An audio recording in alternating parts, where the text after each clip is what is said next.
আসসালামু আলাইকুম।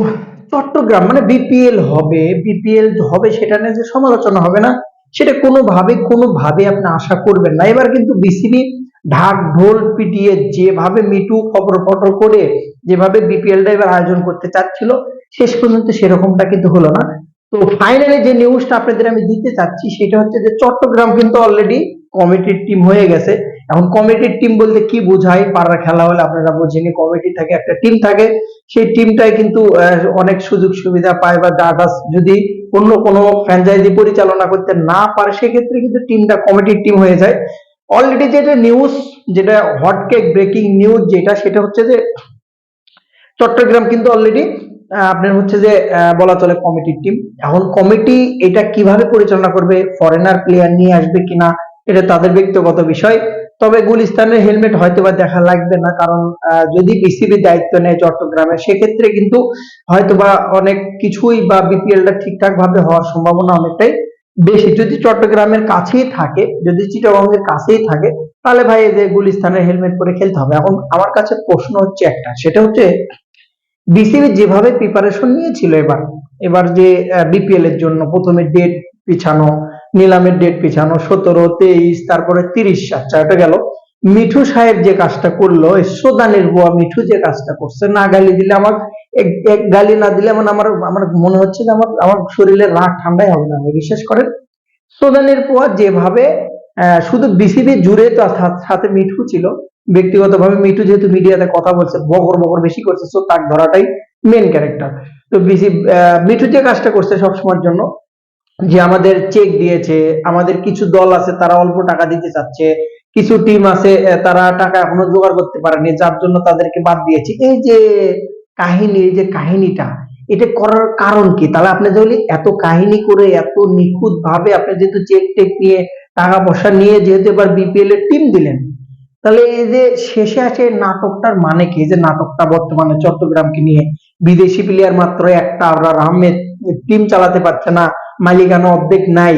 আসলে গোপন কাহিনী কি যেটা জানেন? যে যতটুকু শোনা যায়, আমি কিন্তু অনেকদিন আগে, 4-5 এক সপ্তাহ আগে একটা ভিডিওতে বলেছিলাম, এই ট্রায়াঙ্গেল সমান সমান কিন্তু বিসিবি, মানে বিসিবি মন থেকে আসলে কম্পিটিটিভ একটা চায়। বিসিবি জানতো, আমার মনে যেটা, সুদানের পড়া জানতো যে চট্টগ্রাম দিলে টিমটা ঝামেলা হবে, এবং প্রথমে দিতে চাইছিল না, পরবর্তীতে কোন এক নেতা নাকি ফোন দিয়েছে যে না, এই টিম দিতে হবে চট্টগ্রামের জন্য। যাই হোক, কোন নেতা জানি না, জানা নাই আমার।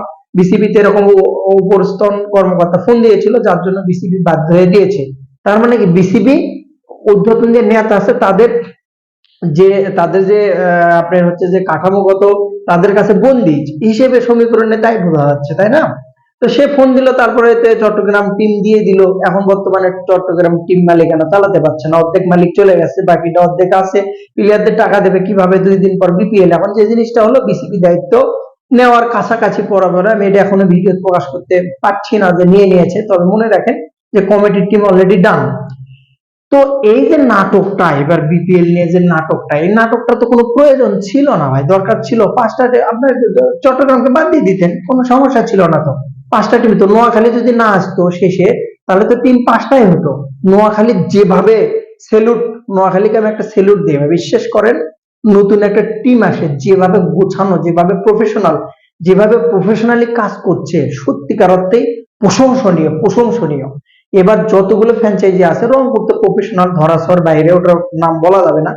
ঢাকার অবস্থানও ভালো। নতুনদের ভিতরে আপনি যদি দেখেন, যেভাবে নোয়াখালী নিজেদেরকে এত উচ্চতায় নিয়ে গেছে, বলার অপেক্ষা রাখে। এখন পর্যন্ত মাঠে নামার পর পরেরটা পরে দেখা যাবে, এখন পর্যন্ত ঠিক আছে। তো দেখেন চিটাগং বর্তমানে কিন্তু কমিটির টিম, সুদানের পড়া পারবে না ভালো কথা, ফিক্সিং হবে না ভালো কথা, এত কাহিনীর পরে শেষ পর্যন্ত কিন্তু এই কাহিনী হয়ে গেল। এখন প্রশ্ন হচ্ছে যে নাইম শেখের 1 কোটি টাকার কি হবে? এখন নাইম শেখ কত, মনে করেন আপনার যে, এটা আমার কাছে এটাও 2 নম্বরই মনে হয়েছে প্রথম অবস্থায়, যে এত টাকা নাইম শেখের জীবনেও কোনদিন হতে পারে না। এটা সিস্টেমে মারপ্যাচ দিয়ে দিছে। ও 10 লাখ টাকার খেলোয়াড়ও না, মানে আমার ব্যক্তিগত মতামত এটা। আমি আমার ব্যক্তিগত মত থেকে আমি তাকে হেড করি বা যেটা করি না কেন, 10 লাখ টাকার খেলোয়াড়ও না। অর্ধেক থেকে লিটনের সবচেয়ে বেশি খেলার টাকা ওঠার কথা। তো এখন ওপেনার সে, সেখানে তাকে 1 কোটি 10 লাখ টাকা, যখন 10 লাখ টাকা পাবে কিনা সেটা নিঃসন্দেহে বিসিবির হাতে যদি চলে যায়, তাহলে তো আর সে 1 কোটি টাকা পাবে না। ডিল চুক্তিভাবে ভাবে পাবে না, সিস্টেম অনুসারে তো পাবে না, জীবনে দেবে না বিসিবি। যদিও দেয় দেখ পার্সোনাল বিষয়, জীবনে দেবে না। আমার বড় প্রশ্ন হচ্ছে যে বিপিএল যেহেতু এইবার আপনারা এত প্রিপারেশন এত কিছু সাজুগুজু করে করলেন, তাহলে এই যে মাঝখানে আসে এই হোগা মারামারি করার দরকার নাকি? কোনো দরকার আছে ভাই? তাহলে আপনি এক টিম বাদে দিয়ে দিতেন, তাহলে তো একটা মান সম্মান ইজ্জতের একটা বিষয়। প্রত্যেকটা টিম গোছানো শেষ, এখন পর্যন্ত চট্টগ্রাম বিদেশি প্লেয়ার ফরেনার কিনতে পারেনি। এর চেয়ে লজ্জা কিন্তু আর হতে পারে না, সত্যিকার অর্থে এর চেয়ে লজ্জা আর কিন্তু হতে পারে না। তো শেষ পর্যন্ত সুদানির পোয়া মিঠুর বক্তব্য সম্পূর্ণ ফেল এবং ফেক, এবং যতটুকু বলা যায় যে বিসিবি দায়িত্ব নিচ্ছে, চট্টগ্রামের কমিটির টিমে রূপান্তরিত হচ্ছে। হয়তো বিসিবি নিলে কিছু বিদেশি দেখলেও দেখতে পারেন, যেটা কমিটি থেকে এর আগেও চালাইছে একটা বিপিএল, পুরো বিপিএল বঙ্গবন্ধু বিপিএল ছিল যেটা, সে বঙ্গবন্ধু বিপিএলও কিন্তু কমিটির থেকে চালাইছিল। সেম ভাবে ফিলটা পাবেন, সমস্যা নাই। কমিটির টিমকে আগে বিদায় করে দেওয়া হবে, টেনশন করেন না। যার খেলার সেরকম ভাবে যে টিম সাজাইছে ও টিম মোটামুটি প্রথম ধাপ পার হবে বলে মনে হয় না। দেখা যাক। এখন সবচেয়ে বড় কথা যে বিসিবি যে কোনো কাজ করার আগে 100 বার ভাবার পরে যদি এরকম ভুল হয় তাহলে লজ্জাজনক। বিসিবিতে আসলে যেটি আছে এটা তো চোর, কিছু আছে মনে করেন বেডিসেল খোর, মানে আমি তো আর একবারে খারাপ ভাষা প্রয়োগ করতে পারছি না, মেয়ে খোর যাকে বলে। কিছু আছে সমকামী আছে এখানে বিসিবিতে, কিছু আছে, আরো কিছু পার্টি আছে, যেমন ধরেন আপনার নিজের স্বার্থে অটল, কোন ব্যাংক থেকে কোন ব্যাংকে টাকা ট্রান্সফার করবে। তো এরকম অনেকগুলো প্রফেশনাল পার্টি আছে, সত্যিকার অর্থে মন থেকে ক্রিকেটকে ভালোবেসে কাজ করার মতো বিসিবিতে লোক এখন পর্যন্ত পাই নাই, এখনো পাই নাই।